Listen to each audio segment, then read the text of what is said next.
Naquele tempo, Pilatos chamou Jesus e perguntou-lhe: Tu és o rei dos judeus? Jesus respondeu: Está dizendo isto por ti mesmo ou outros te disseram isto de mim? Pilatos falou: Por acaso sou judeu?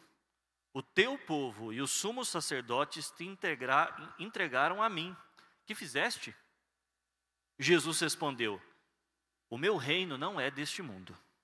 Se o meu reino fosse deste mundo, os meus guardas lutariam para que eu não fosse entregue aos judeus. Mas o meu reino não é daqui.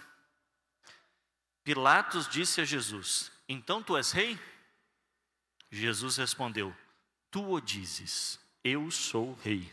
Eu nasci e vim ao mundo para isto, para dar testemunho da verdade. E todo aquele que é da verdade, escuta a minha voz. Palavra da salvação. Glória a vós, Senhor. Sentemos, meus irmãos e minhas irmãs. Como eu dizia no início desta celebração eucarística, hoje a igreja comemora a solenidade de Jesus Cristo, Rei do Universo. Solenidade com a qual ela encerra o ano litúrgico. Por quê? Porque a liturgia nos ensina que a nossa vida se encaminha para Cristo. Ele é o sentido da nossa história. Todas as coisas foram criadas por meio dele e para ele. E porque foram criadas para ele se encaminham. Como um rio que deságua no mar, nós fomos criados para Deus. E dizia Santo Agostinho que o nosso coração permanece inquieto enquanto não encontra repouso no Senhor. Porque Deus nos criou com sede dele. Nós anelamos, nós desejamos ardorosamente a comunhão com o nosso Criador. E este Criador é Rei. Ele quer que nós preparemos um trono em nosso coração para que Ele reine. Ele não quer ser Rei apenas dos nossos corações, mas também de toda a sociedade. Ele é Rei da história, Ele é Rei do universo, Ele é Rei das nações, Ele é Rei dos homens. Por isso, nós não podemos nos assemelhar a Pilatos, que em vez de se decidir por Jesus, resolveu entregar a sua responsabilidade a terceiros. Veja, Pilatos era um procurador romano. Ele tinha recebido poder para governar militarmente e judicialmente a região da Judéia. Mas ele não tinha poder para... Os judeus não tinham poder para matar, somente ele. Os judeus tinham perdido a autoridade, a autogovernança para poder punir com a pena capital, com a pena de morte, aqueles que eles considerassem que tinham blasfemado contra Deus. Pilatos podia, mas os judeus não. Eles tinham perdido essa autoridade porque os romanos a tinham tirado deles. Mas os romanos não iam crucificar nosso Senhor Jesus Cristo por questões religiosas. Eles não se interessavam com isso. Por isso começaram a acusar Jesus Cristo de se autoproclamar Rei dos judeus, de motivar a insurreição política contra o imperador. É assim que eles conseguiram levá-lo diante de Pilatos, com esta falsa acusação. E Pilatos, diante de Jesus Cristo, nosso Senhor, lhe faz esta pergunta: Tu és Rei dos judeus? Porque os judeus não deveriam ter outro rei a não ser César, o imperador. E ele então responde: Estás dizendo isso por ti mesmo? Ou outros te disseram isso de mim? Você reconhece que eu sou rei? Ou ouviu de terceiros que eu sou rei? Veja, Jesus indaga Pilatos: você me reconhece como rei? Você prepara um trono para que eu reine em ti? Ou você ouviu um boato a meu respeito e está replicando este boato, sem me considerar rei?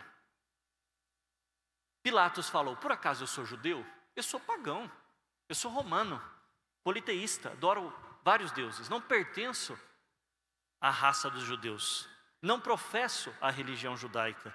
O teu povo e os sumos sacerdotes te entregaram a mim. O que você fez? Pilatos sabia o que Jesus tinha feito. Pilatos sabia que Jesus não tinha cometido crime algum, que tinha sido levado pelos líderes religiosos do seu povo diante de Pilatos para que ele infligisse sobre Jesus a pena capital, a pena de morte. E assim eles pudessem se esbaldar em sua vingança. Jesus então respondeu: o meu reino não é deste mundo. Porque se o meu reino fosse deste mundo, os meus guardas lutariam para que eu não fosse entregue aos judeus. Ele é rei, mas ele não veio estabelecer um reinado puramente material e humano sobre a face da terra. Ele não veio estabelecer um reinado a partir de coesão política, de amarrações políticas. Ele não veio para fazer acordos, para reinar sobre os homens à maneira de um rei puramente terrestre.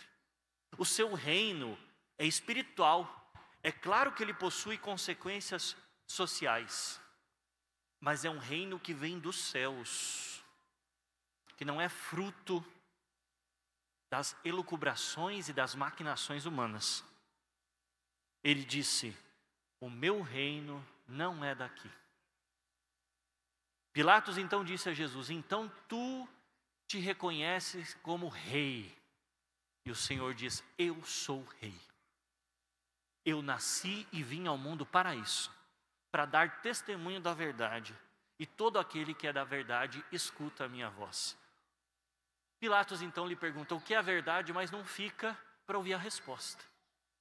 É interessante como no Evangelho de João, quando Pilatos pergunta a Jesus o que é a verdade, ele não escuta a resposta. Jesus já tinha respondido: eu sou o caminho, a verdade e a vida. Ninguém vai ao Pai a não ser por mim. Mas veja só, quantas vezes nós nos parecemos como Pilatos? E eu quero trazer a reflexão para este sentido. Nós temos que nos decidir por Jesus. Ele é rei ou não da minha vida? Ele tem dentro de mim um trono no qual ele se assenta para me governar? Ou quem me governa são as minhas paixões, os meus vícios, o meu egoísmo? Quem se assenta sobre mim para reinar? Porque é fácil dizer da boca para fora: Jesus é meu rei. Nós cantávamos: tu és o rei dos reis.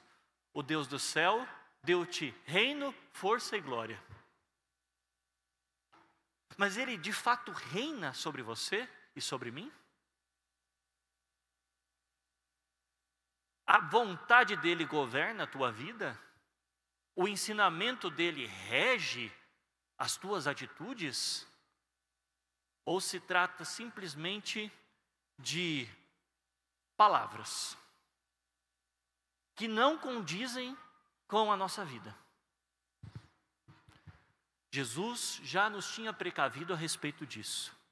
Nem todo aquele que me diz Senhor, Senhor, entrará no reino dos céus, mas quem ouve a minha palavra e a coloca em prática, esse sim entrará no reino dos céus.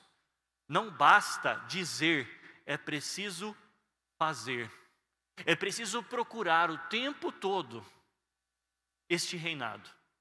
Jesus é meu Senhor, Jesus é meu Salvador, Ele é o rei da minha história. Não, eu não posso delegar a responsabilidade de decidir por isso.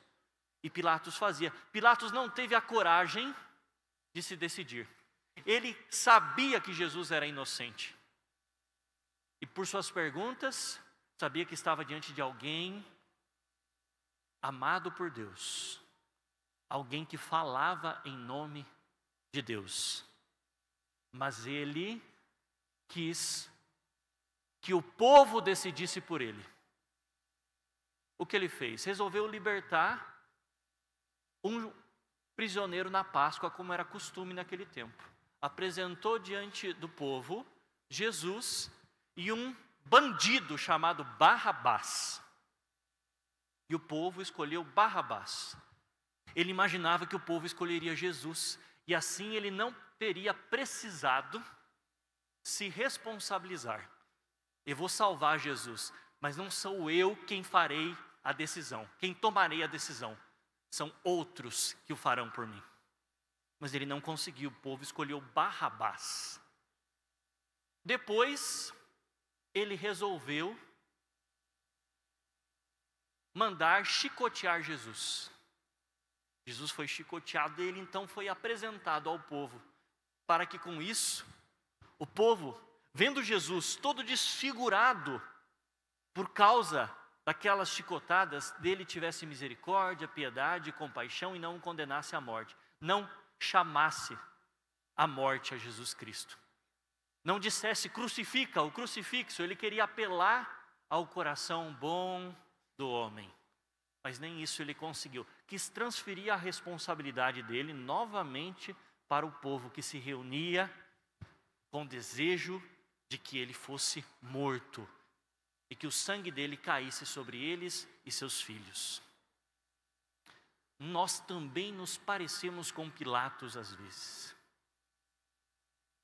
Estamos diante de Jesus Cristo, mas não temos a coragem de aceitá-lo, de tomá-lo como nosso rei, e queremos que os outros decidam por nós, que os outros façam essa escolha, não nós. Na minha família, a minha mãe reza muito por mim, ela já vai na missa por mim, ela já tem um relacionamento, ela tem comunhão com Deus por mim. Lá em casa, a minha esposa já faz isso, o meu esposo já faz isso. Eu sempre delego para o outro a responsabilidade pela minha vida em Jesus. Não, ele quer ser rei da tua história. Ele quer ser rei da tua vida. E hoje nós estamos celebrando esse reinado. E hoje nós estamos manifestando com júbilo que não existe outro a quem pertence a glória, a majestade, o poder e a honra, senão a Jesus. Mas que os nossos lábios sejam uma manifestação de uma realidade que já existe dentro de nós. Que ele não seja arrancado desse trono para que outra coisa se assente no lugar dele. E é fácil arrancar Jesus do nosso coração, porque o apelo do mundo a todo tempo e em todas as circunstâncias quer que o homem velho reapareça, não o homem novo com o qual nós fomos revestidos no dia do nosso batismo, mas o homem velho. Ele não suporta que Jesus reine. Ele quer se sentar no trono de Jesus. E qual é o mandamento do homem velho? Com que régua ele mede? Ele mede com a régua de si mesmo. O homem velho está à procura de suas próprias satisfações. O homem velho é sumamente egoísta. O homem velho tem como critério apenas a sua vontade desordenada. E qualquer outro critério que se sobrepõe ao dele, como o do Espírito de Deus, é rechaçado. Ele não suporta que outro reine. Mas Jesus também não quer que outro reine senão ele. E neste dia, nesta missa, neste encontro, o Senhor possa ser recolocado no lugar que lhe é devido na sua família, na tua história, na tua casa, que ele reine não só pelas tuas palavras, mas também pelas tuas atitudes. Louvado seja nosso Senhor Jesus Cristo. Sempre seja louvado.